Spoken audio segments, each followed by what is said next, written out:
Everyone, आप सभी का विजय पथ अकेडमी की यूट्यूब क्लासेस में स्वागत है। आज का जो हमारा सेशन है वो छत्तीसगढ़ के एमसीक्यूज की अगली सीरीज है। तो चलिए स्टार्ट करते हैं। देखिए, सबसे पहला हमारा क्वेश्चन है कि छत्तीसगढ़ का राज्य चिन्ह कब स्वीकृत किया गया। ठीक है, तो आपके ऑप्शन है 1 सितंबर 2000, बी आपका 4 सितंबर 2000, सी आपका 1 नवंबर 2000 या डी आपका 4 सितंबर 2001। तो आराम से पहले क्वेश्चन को समझिए, उसके बाद एलिमिनेट करते इस क्वेश्चन को बनाएं। ठीक है, तो क्या होगा इस प्रश्न का उत्तर? देखिए, तो इस प्रश्न का उत्तर होगा आपका ऑप्शन डी 4 सितंबर 2001। ठीक है, तो आपका 4 सितंबर 2001 को आपको क्या किया गया है? आपको छत्तीसगढ़ के राज्य चिन्ह को स्वीकृत किया गया। ठीक है, छत्तीसगढ़ के राज्य चिन्ह को स्वीकार किया। ठीक है, चिन्ह को स्वीकृत किया गया। इसको इस तरीके से याद रखिएगा, स्वीकृत किया। ठीक है, इसको याद रखिएगा। ठीक है, अगला चलते हैं हम लोग। अगला क्वेश्चन है आपका कि इस राज्य का जो मानचित्र है वो निम्नलिखित में से किसके समान है। ठीक है, हाथी आपका, बैल समुद्र, भैंस या घोड़ा। यहाँ पे घोड़ा की जगह पे आप समुद्री घोड़ा कर लेंगे यहाँ पे आप लोग। ठीक है, ये रह गया था, क्या लिखिएगा आप लोग? समुद्री घोड़ा। ठीक है, याद रहेगा ये। ठीक है, चलिए अब बताएंगे इसमें से आप लोग कि क्या आपका सही ऑप्शन होगा। ठीक है, तो सही ऑप्शन होगा आपका ऑप्शन डी, समुद्री घोड़ा। जो समुद्री घोड़ा है आपका वो क्या है? वो आपके इस राज्य के मानचित्र को दर्शाता है। कुछ इस प्रकार का ही छत्तीसगढ़ का मानचित्र दिखता है, किसके जैसे? आपका एक समुद्री घोड़े सी हॉर्स के जैसे। ठीक है, आपका 1918 में जो पंडित सुंदरलाल शर्मा द्वारा सर्वप्रथम छत्तीसगढ़ का जो मानचित्र है वो अपनी पांडुलिपि में आपका उकेरा गया था। ठीक है, इतना याद रहेगा आप लोगों को। चलिए आगे देखेंगे। आगे देखिए, ठीक है, आगे है आपका सरगुजा बेसिन की संरचना में किस क्रम की चट्टानें अधिक है। ठीक है, आपका ऑप्शन ए है कडप्पा, ऑप्शन बी है विंध्यन, ऑप्शन सी है गोंडवाना या ऑप्शन डी आपका धारवाड़ या आपका इनमें से कोई नहीं। तो क्या होगा इस प्रश्न को? तो चलिए देखते हैं। अगर हम सरगुजा बेसिन की बात करें तो सरगुजा बेसिन जो है आपके छत्तीसगढ़ के उत्तरी भाग में स्थित। ठीक है, किस भाग में है? उत्तरी भाग में आपका स्थित है। ठीक है, और उत्तरी भाग में स्थित होने के साथ ही इसको आप याद रखेंगे कि ये यहाँ पे क्या पाया जाता है? यहाँ पे आपको गोंडवाना पाया। ठीक है, उत्तरी भाग में आपका गोंडवाना पाया जाता है, जिससे आपको कोयले की प्राप्ति होती है। और इस गोंडवाना नामकरण किसने किया है? इसका नामकरण किया है मेंट ने किया आपका। देखेंगे मेंटलिक कांट द्वारा। ठीक है, मेंटलिक कांट द्वारा इसका नाम क्या किया गया है? मेंटलिफ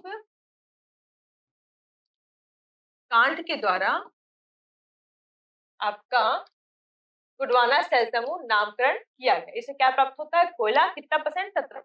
ठीक है, ये देखेंगे आगे छत्तीसगढ़ के मतलब सरगुजा बेसिन में 17% कोयला आपका गोंडवाना सेल समूह से प्राप्त होता है। ये 10 बताएगा। ठीक है, आगे देखेंगे हम लोग। अगला क्वेश्चन है हमारे सामने कि निम्नलिखित में से कौन सी संरचना छत्तीसगढ़ में विद्यमान ही नहीं है। आपका ऑप्शन ए है कडप्पा सेल समूह, ऑप्शन बी है गोंडवाना सेल समूह, ऑप्शन सी है धारवाड़ सेल समूह या ऑप्शन डी टर्शरी सेल समूह। छत्तीसगढ़ में कौन सा नहीं है? तो आपका ऑप्शन डी टर्शरी सेल समूह आपका विद्यमान नहीं है। क्लियर हो गया? चलिए अगला देखेंगे। अगला क्वेश्चन है आपके सामने कि भूगर्भिक संरचना से सतही क्षेत्र का निर्धारण होता है। ए मिट्टी का, बी खनिज का, सी कृषि योग्य भूमि का या उपरोक्त सभी का। तो क्या होगा इसका उत्तर? इसका उत्तर होगा आपका ऑप्शन डी उपयुक्त सभी का। देखिए, भूगर्भिक संरचना क्या होता है? भूमि के गर्भ में उपस्थित जो विशिष्ट संरचना है उसको हम भूगर्भिक संरचना कहते हैं। सबसे पहले अगर हम भूगर्भिक संरचना की बात करें तो पहले हमारा क्या किया जाता है? आपका आर्कियन, क्या आएगा आपका? आर्कियन धारवाड़, आर्कियन धारवाड़, हड़प्पा, आपका विंध्यन। ठीक है, Dharwar, Archaean, Dharwar, Cuddapah, Vindhyan, Deccan trap, Deccan trap और आपका क्या? गोंडवाना। क्या आएगा आपका? गोंडवाना। क्लियर है आप लोगों को? इसको इस तरीके से आप लोग याद रखेंगे। आर्कियन, धारवाड़, कडप्पा, विंध्यन, दक्कन ट्रैप, गोंडवाना, ये सभी आपकी भूगर्भिक संरचना में आते हैं। ठीक है, इन सबको इस तरीके से याद रखिएगा आप लोग। चलिए आगे देखें।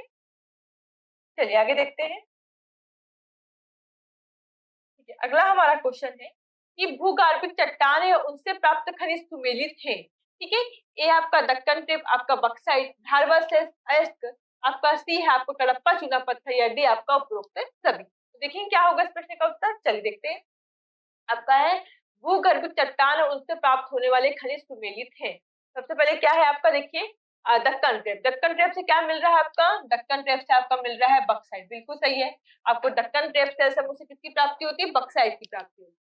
अगर अगला देखें हम लोग धारवाड़ सेल समूह, तो इससे क्या प्राप्त होता है आपका, लोहा। जो धारवाड़ सेल समूह जो छत्तीसगढ़ के क्या आपके आपके जो निचला भाग है, जैसे आपका दुर्ग का, रायपुर का और आपका बिलासपुर का जो भाग है, वहां पर क्या मिलता है आपको, वहां आपको मिलता है धारवाड़ सेल समूह। ठीक है। अगला जो है आपका कडप्पा या चूना पत्थर बोले जिसको, कि कडप्पा चूना पत्थर, कडप्पा से जो आपके मध्य छत्तीसगढ़ में स्थित है, मध्य छत्तीसगढ़ महानदी बेसिन में स्थित है, वहां से आपको मिलता है चूना। ठीक है। तो आपके जो जितने भी कथन है वो क्या है, उपरोक्त बिल्कुल सही है। ठीक है, बिल्कुल सभी सही है। तो क्या होगा आपका सही उत्तर, ऑप्शन डी उपरोक्त सभी आपकी क्या है, सुमेल। क्लियर, चलिए आगे। चलिए देखिए अगला क्वेश्चन। अगला क्वेश्चन आपके सामने है कि छत्तीसगढ़ राज्य के किस भाग में गोंडवाना युगीन सेल समूह पाई जाती है। ठीक है। ये आपका बेलाडीला, बी आपका महानदी नदी, आपका मेकल श्रेणी, बघेलखंड पठार, या इनमें से कोई नहीं। ठीक है। तो बताएंगे छत्तीसगढ़ राज्य के किस भाग में गोंडवाना युगीन सेल समूह आपका पाई जाती है। तो क्या होगा वो क्षेत्र, देखिए क्या होगा इसका आपका क्षेत्र। ठीक, तो क्या है आपका सही उत्तर, गोंडवाना युगीन कहाँ पाई जाती है, बघेलखंड के पठार में। कहाँ पाई जाती है, आपके बघेलखंड के पठार में आपका पाई जाती है गोंडवाना युगीन सेल समूह। ठीक है। अगला देखेंगे हम लोग, आगे देखते हैं। ठीक है। आगे हमारा क्वेश्चन है कि बीजापुर जिले में किस समूह की चट्टानें पाई जाती है। ठीक है। बीजापुर में किस समूह की चट्टानें पाई जाती है, ये आपका कडप्पा सेल समूह, बी आपका गोंडवाना सेल समूह, सी आपका धारवाड़ सेल समूह, या डी आपका विंध्य। किस सेल समूह की चट्टानें यहाँ पे आपको देखने को मिली। ठीक है। तो देखिए अगर हम बीजापुर में किस तरह की मिलती है, तो बीजापुर में आपका ऑप्शन सी धारवाड़ सेल समूह की क्या है, अधिकता पाई। क्लियर, चलिए आगे क्वेश्चन पे चलते हैं। ठीक है, ये क्वेश्चन देखते हैं हम लोग। अगला क्वेश्चन है कडप्पा सेल समूह के क्षैतिज अवसादी शैलों पर बना है किसके, एक आपका ए महानदी मैदान, बी आपका सामरी पाट, आपका सी मेर पाट, डी आपका कोयला। तो आप देखेंगे क्या होगा सही उत्तर इसका, इसका सही उत्तर होगा आपका क्षैतिज अवसाद पर बना। ठीक है। कौन आपका, कडप्पा सेल समूह। तो ऑप्शन ए महानदी बेसिन मैदान, महानदी मैदान के क्षैतिज आपके अवसादों पर शैलों पर क्या बना है आपका, महानदी मैदान आपका बना। ठीक है। महानदी का मैदान जो है उसमें कडप्पा सेल समूह पाया जाता है। ठीक है। चलिए आगे, आगे देखेंगे।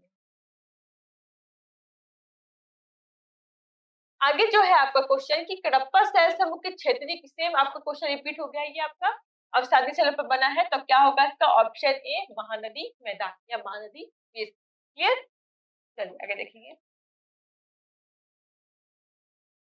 अगला क्वेश्चन है आपका कि महानदी बेसिन में लगभग कितने प्रतिशत क्षेत्र में आपका कडप्पा सेल समूह का विस्तार है, कितने प्रतिशत क्षेत्र। तो आपका उत्तर क्या होगा, ऑप्शन बी 50%। ठीक है। तो जो कडप्पा का जो है आपका वो महानदी बेसिन कहते हैं हम छत्तीसगढ़ बेसिन, उसके 50% भागों में क्या है, विस्तृत। क्लियर, चलिए अगला देखेंगे। अगला है हमारा कि देवगढ़ की पहाड़ियां छत्तीसगढ़ राज्य के किस भौतिक प्रदेश में आती है। ठीक है। एक आपको बघेलखंड का पठार, बी आपका दंडकारण्य पठार, सी आपका छत्तीसगढ़ का मैदान, या आप छत्तीसगढ़ बेसिन सॉरी, डी आपका मेघल श्रेणी, या इनमें से कोई नहीं। ठीक है। तो क्या होगा इस प्रश्न का उत्तर, देखिए देवगढ़ की जो पहाड़ियां है वो आपके बघेलखंड पठार में आती है। ठीक है। देवगढ़ की पहाड़ी का जो क्षेत्र है बहुत अधिक वर्षा वाला क्षेत्र है। ठीक है। इसकी जो ऊंचाई है वो 1033 मीटर की इसकी ऊंचाई मानी गई है। और ये क्या है आपका, यहाँ पे आपको कोयला क्षेत्र है। ठीक है। यहाँ पे क्या है आपका गोंडवाना सेल समूह पाया जाता है, और यहाँ बघेलखंड पठार में आपका क्या है इसे। ठीक है। तो इस प्रकार आज का जो हमारा एमसीक्यू सेशन है यहीं पे समाप्त होता है। मैं उम्मीद कर रही हूँ कि चीजें आपको बहुत अच्छे से समझ आ रही है। फिर भी अगर कहीं भी आपको कोई डाउट होगा या कोई क्वेश्चन समझ नहीं आएगा तो आप कमेंट सेक्शन में बता सकते हैं। धन्यवाद।